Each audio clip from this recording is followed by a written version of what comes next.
it's Marley from the Energy Boutique with your energy forecast for Thursday, October 27th. So we have the moon moving out of Scorpio energy and making its way into Sagittarius energy. We have the moon going void, of course, 28 minutes after midnight, and we'll be locking into Sagittarius energy at 6:55 a.m. again, Eastern Standard Time. So we've been in this moon Scorpio energy, of course, still riding the coattails off of the new moon partial solar eclipse that we had in Scorpio early Tuesday morning. We have sat in the depths of our emotions. We have really kind of done a deep dive in the shadow realm. We've been illuminated to our deepest, darkest fears and our deepest, darkest desires.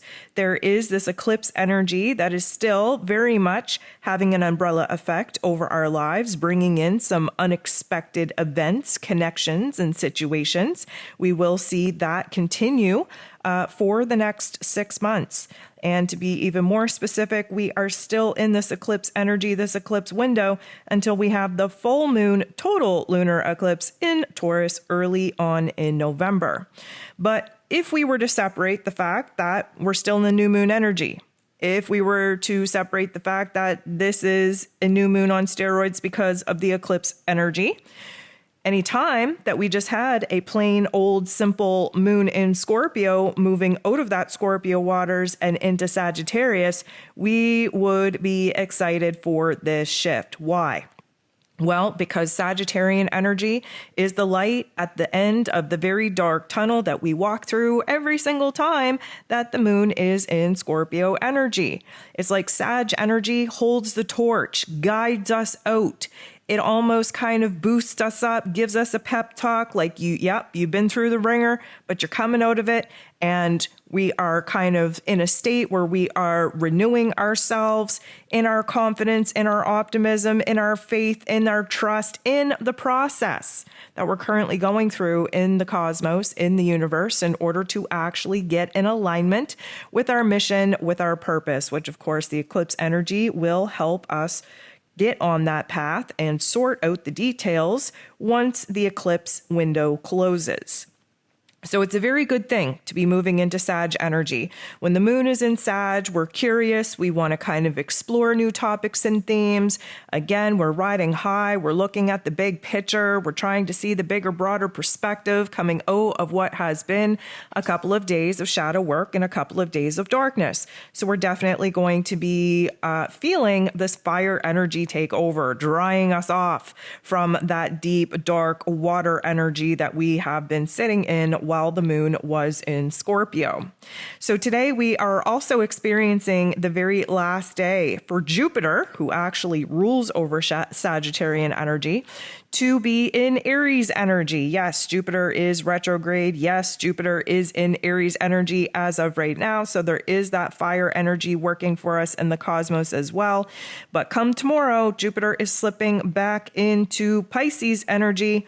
If you haven't listened to that astro forecast, I'm going to recommend you do so. We're kind of having to retrace our steps. We're going to have to renew ourselves, refresh ourselves, reconnect with our higher selves, with our intuition, with our dreams. We got a lot going on with Jupiter making this move, so definitely check that out. And notable mention, these are the last couple of days that Mercury will be in Libran energy as we prepare to dive into Scorpio waters on Saturday. Just kind of letting you know that the aspects that we are going to be experiencing are kind of intense, not only because we're in Scorpio season, but because we have the final degrees that Mercury is currently moving through in this Libran energy. And of course, this pressurized pivotal point that Jupiter is about to make as we leave that Aries energy and re-enter into Pisces waters. So we got a lot going on. And there are 8 different aspects here today, and 6 of them involve the moon. So the very last aspect that the moon in Scorpio is going to make before going void, of course, is a beautiful one. It is a sextile with its ruler, Pluto, the great transformer. So what we know to be true is that when the moon interacts with Pluto in this way, we see a total transformation of our emotions, of our inner realm. from. And a lot of that has to do with the fact that over the last couple of days, with the new moon in Scorpio, with it being an eclipse, we had to sit in the darkness. We had to sit in the funk. We had to really examine where it is that our shadow selves, the deeper, darker emotions, ideas, and memories have been preventing us from actually moving forward and making the kind of transformation we know we need to make. This is an empowerment shift in our understanding, in our perspective. This is a reframing, if you will, of some of the spiritual lessons, the crappy karmic hands that have been dealt to us, and where it is that we can make something good out of something bad, where it is that we can turn that pain into a source of power.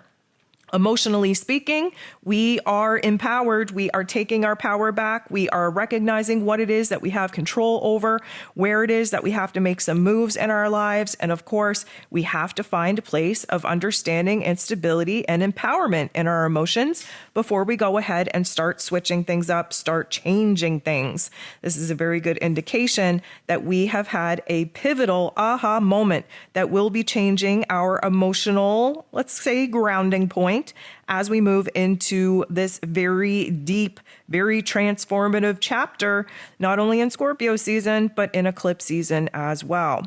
So the moon goes void, of course. And while the moon is void, but still very much in the Scorpio energy, we will be making a very awkward aspect with Chiron, that wounded healer.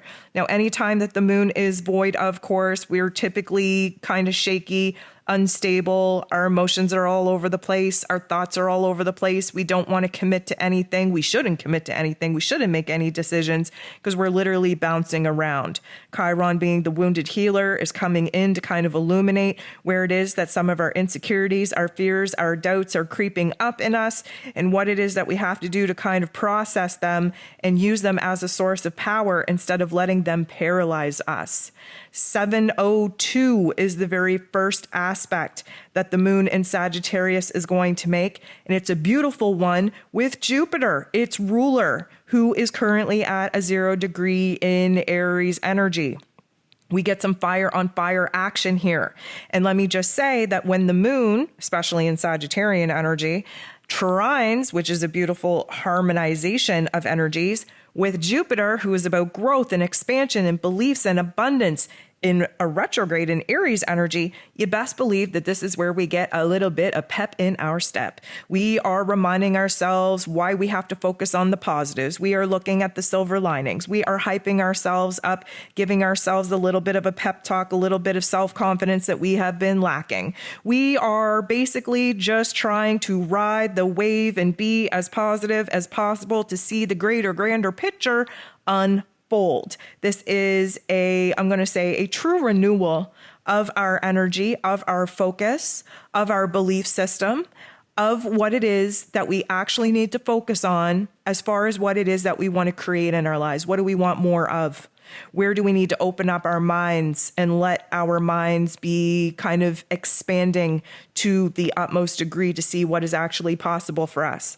This is a beautiful energy. It's a fire energy, which means that there's some excitement here, that we are eager to take action. We want to explore. We're not as timid and reserved as we have been. We're willing to take action. We're willing to take a risk.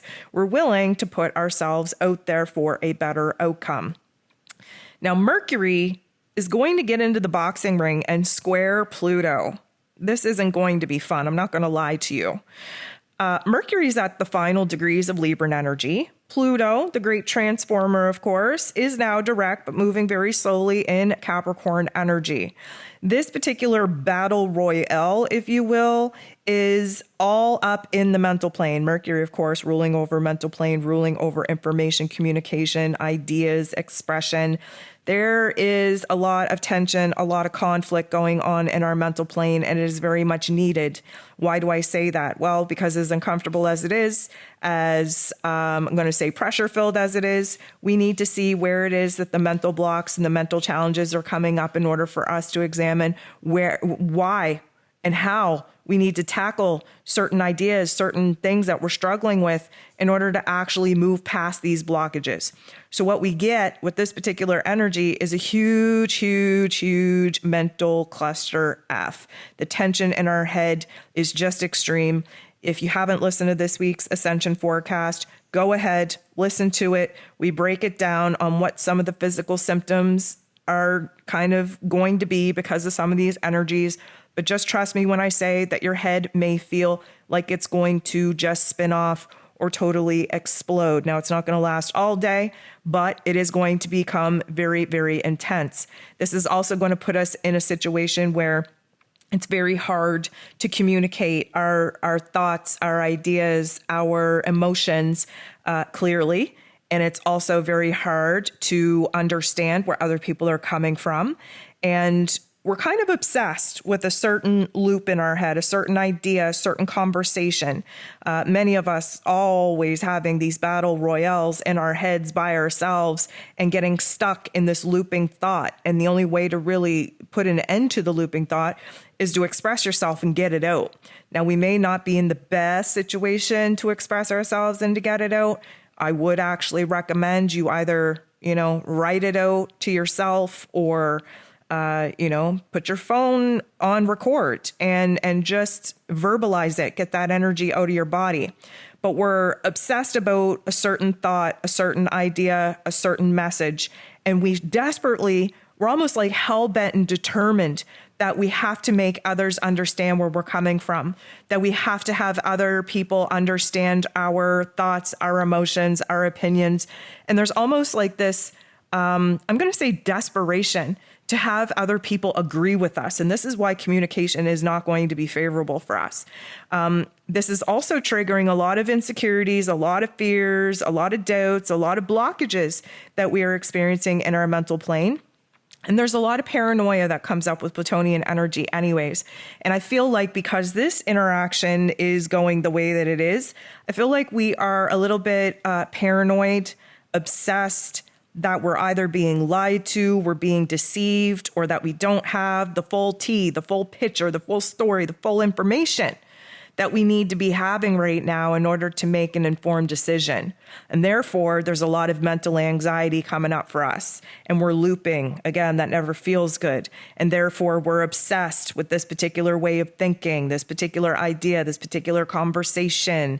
And it's very, very consuming. And again, the only way to put an end to it is to get it out. But it's actually not favorable right now to have these kinds of conversations because they're going to be totally just hacked. They're not going to come out the right way. It's not going to be received well. You're not going to be understood. That's going to tick you off. And then everybody's just frustrated. So again, kind of use the methods of writing or expressing yourself in a voice memo or whatever. Get the energy out of your body, but try to keep it to yourself, if that makes sense. So we have the moon interacting with the sun and with Venus. As we kind of spoke about, the sun and Venus are moving together. They're holding hands. They're walking the Scorpio path together. And of course, the moon is going to interact with both of them as the moon kind of moves through the early stages of Sagittarius energy. Now, the moon and the sun, when they interact, it's always an overlap between the past and the future, leaving us in this present moment to kind of see what it is we have to let go of and what it is that we have to embrace and embody. The moon in Sag has us kind of, I'm going to say, emotionally, overly exaggerating the possibilities that are to come. Like we in Sagittarian energy, we tend to like dream the biggest dream possible. We have to consider the fact that Jupiter rules over Sag. So everything is big, everything is overly exaggerated, everything is a little bit dramatic too, with this little bit of spice, this little bit of flair. And our beliefs are very strong, but they're also overly kind of not true. We hype ourselves up, and that hype, although is very necessary, also sets us up for disappointment later when we realize that we bit off more than we can chew. So the moon in Sag is kind of highlighting, where it is that we kind of have to hype ourselves up, where we have to focus on the good, where we have to pluck the silver linings out, where everything is happy, everything is possible, everything is just hunky-dory. And of course, the sun over here shining a bright light in Scorpio waters is saying, okay, let's get real with ourselves here. Okay, let's bring it down a couple of pegs. Let's try to keep it real. First of all, I don't know where this happy-go-lucky bullshit is coming from because we're not really feeling that way. That's a false facade. We wish we were feeling that way, but we're not really feeling that way. It's an effort. It's a lot of energy to try and, have this perspective, to have this type of inner dialogue. The truth of the matter is that we don't feel good right now. We're sitting in the shadow realm of life, because that's what Scorpio waters is. It's kind of facing the unfiltered truth, the darkness, the shadows, the not so nice thoughts and emotions. And many of us scared to death to do that, running from it constantly. That's why you have an unconscious program that is constantly self-sabotaging you when anything gets good in life, because you haven't dealt with your shadow realm. And so the sun is saying, okay, we got to shine a bright light on the not so good parts so that we do have a little bit of a chance to be this optimistic, to be this confident, to be this hopeful. And what we're left with is this present moment in the here and now, where we're seeing the contrast of, man, I would really love to believe in the hype that I'm trying to tell myself right now. But the kind of, matter of fact is that I'm not feeling so hot. I'm feeling a little bit hopeless. I'm feeling like I'm about to die. I'm feeling like I'm sad, like I'm grieving a particular ending or death in my life. And the moon in Sag over here is just like, you know what? Don't worry about it. It's a process. It's all philosophical. It's all spiritual. We're going to gain a better perspective. We're going to make something good out of something bad, blah, blah, blah, blah. We're just really not in the mood for this right now. And then the moon goes ahead, bumps into Venus. Venus, of course, is in Scorpio as well. Very, very intense. Very, very caught up in her deepest, darkest desires, and recognizing that she will never be able to actually have her deepest, darkest desires if she doesn't deal with the deepest, darkest fears that are actually preventing her from going after those particular desires. And then, of course, you have the hype girl of the moon and Sag over here just trying to say, oh, don't worry about those fears. You're a strong, powerful goddess. You can stand in your truth. You can, manifest the partner of your dreams. You are, you are the most valuable person in your life, blah, blah, blah. Okay, well, we're really not in the mood for this. We want to get real with ourselves and strip away the layers of our doubts and our fears and our insecurities and stand upon them as we are victorious, and integrating them so that we can operate from a state of wholeness, not an actual state of false illusion.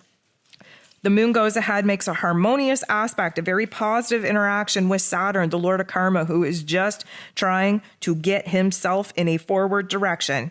You may remember that Saturn just went direct on the same day that the Sun and Venus moved into Scorpio energy. Saturn still is not moving at all. He's just sitting there trying to get the crusties out of his eyes, trying to figure out what the hell went down for the last 5 months. He's trying to figure out right now, okay, I'm coming to, I'm starting to realize that, you know what, my landscape doesn't look the same. I've had some major changes take place while I was, kind of involved in my inner realm. I've seen enough to know right now that life is not the same as I left it before I went retrograde. So the moon in Sag is kind of supporting the fact that Saturn, who is typically a very negative Nancy, down to earth, grounded, practical type of energy, is kind of hyping Saturn up, saying, come on, you got to wake up. You got to get your shit together. We have a job to do. We have a new reality to build. We have new dreams to pursue. We have new roles and responsibilities that we have to jump into. We have to just, be positive. We have to see the greater, grander picture here. We have new goals, new dreams, new visions. And Mr. Saturn, although, this hype from the moon in Sag is a little bit much for him right now, a little bit too positive for him right now, he is kind of entertaining the fact that, you know what, maybe it is time that I get these crusties out of my eyes, that I stand up, that I take a good look around, that I, stop trying to reflect on all that has happened and instead take a good look at where it is that I'm at and figure out what it is that I have to do from here. Maybe that's the best solution on me remembering what it is that I'm supposed to be doing right now. And then we end the day off with Venus making a very positive aspect with Jupiter. Again, Jupiter, the ruler over the moon and Sagittarius at this time. Now, so we have Venus, the goddess of love and beauty and worth and pleasure and money, who is in Scorpio energy, very intense, dabbling in the extremes of the shadow realm of her self-confidence, her self-worth, really trying to figure out, the relationship status. And again, many of us learning the very, very hard way right now that we have attracted partners to us that mirror back to us our deepest, darkest wounds. And as much as we want connection and intimacy, If we don't heal the wounds within ourselves, then we're not going to be able to connect with people outside of ourselves and have that level of connection that we are hoping and praying for. So interacting with Jupiter right now, Jupiter again magnifying, turning the volume all the way up on our current experiences, our current emotions, our current thoughts.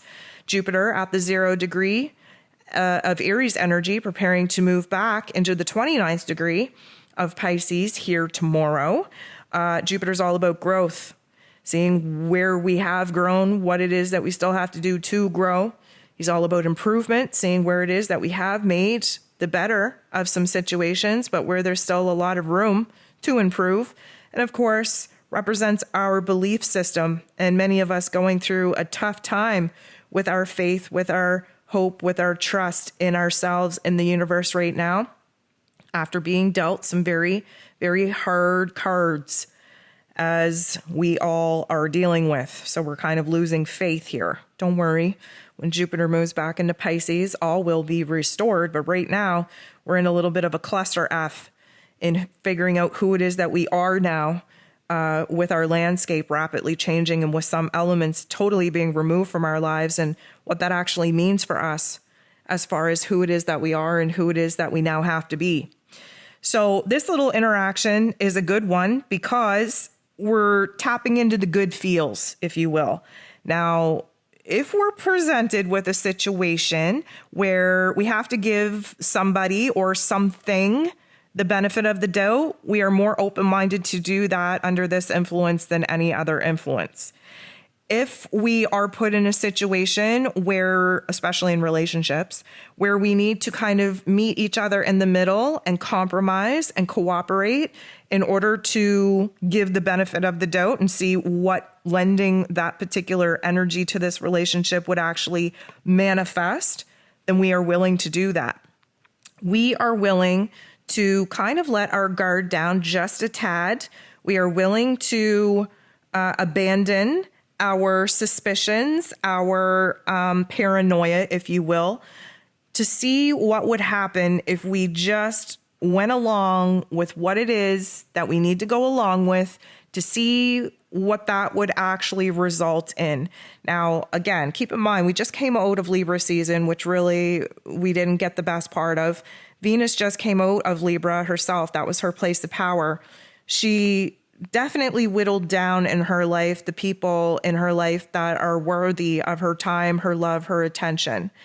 And now we're kind of looking at the relationships that we have left. And although we're skeptical, although we do have our guards up because we still don't feel like we can, trust ourselves. So if we can't trust ourselves right now because we don't know who we are because of the changes that have just taken place, then how can we kind of trust other people? And B, we're just kind of feeling our way through the real motives of other people. We know what our motives are. We've deemed these people to be important to our lives. But there's still some, I'm going to say, paranoia, skepticism, doubts, fears, insecurities that we're having in particular relationships. But at this particular point where Jupiter's involved, he kind of, sweetens the deal. He makes us optimistic and positive. He makes us very hopeful and wishful. And right now we're at the point where we're like, you know what? We know if we continue to be this guarded and paranoid and suspicious of other people, especially the people we want to get close to, we're only creating a wall and we're creating distance in that relationship that we actually crave connection and intimacy in. So we're like, you know what? Let's just throw caution to the wind here. Let's give the benefit of the doubt. Let's do what we can to meet each other in the middle. And if you screw me over, well, then that's bad on me because I should have known not to let my guard down. And if you don't screw me over, then good. I learned something and we get to grow closer together. We get to build this relationship and we get to find a new common ground. So, it's a good energy for us to be dealing with right now. It's a positive force in our lives. And you know what? There's nothing wrong with leaning all the way into the very, very few aspects of our lives right now that are actually positive, that are actually happy-go-lucky, that are actually a little bit hopeful for what we can create in the future.